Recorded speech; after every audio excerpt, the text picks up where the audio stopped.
Well, this time tomorrow, 2 billion people around the world will watch Prince William and Kate Middleton tie the knot. Our correspondent Samantha Beech is outside Buckingham Palace in London. And Sam, what's the atmosphere like there? Noel, it's absolutely amazing here. Millions of people from all over the world, including country WA, have arrived in London to help celebrate Will and Kate's big day. As you mentioned, I'm here at Buckingham Palace, where the Queen will hold an afternoon wedding reception for the couple after they get married at Westminster Abbey about this time tomorrow. Now, the wedding's been planned with military precision right down to the minute.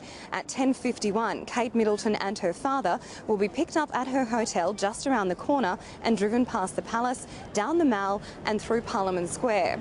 They'll be dropped off at Westminster Abbey at precisely 11 a.m. Almost 2,000 people have been invited to the ceremony. 650 will attend the afternoon reception at the palace. From Australia, Prime Minister Julia Gillard and Governor-General Quentin Bryce have scored invites. So too swimming legend Ian Thorpe, who's a mate of Prince William's. Over the past couple of weeks, security around the city centre has been intense. The procession route from here to the Abbey is heavily guarded by police on the ground and in the air. Noel, one of the biggest secrets, which I'm sure a lot of us are looking forward to, is what Kate will be wearing for her walk down the aisle. Traditional and conservative is the hot tip. Another big talking point is where the newlyweds will honeymoon. There was speculation Broome was a possibility, but the latest reports here in London indicate the Great Barrier Reef off Queensland.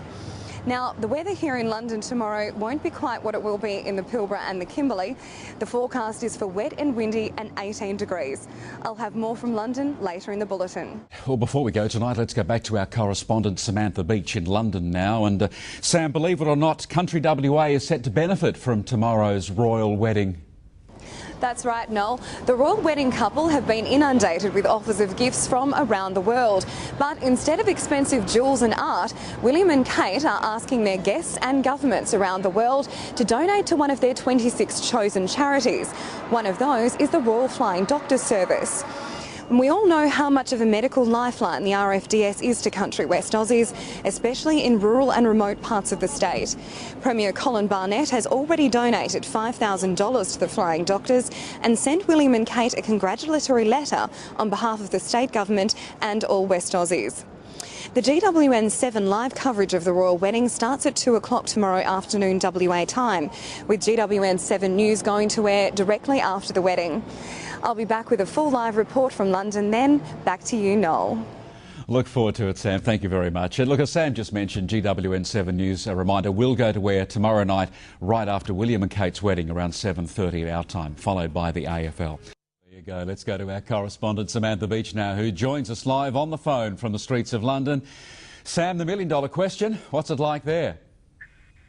Hi Noel, this is an amazing time to be in London. It's been like a week-long Australia Day style celebration.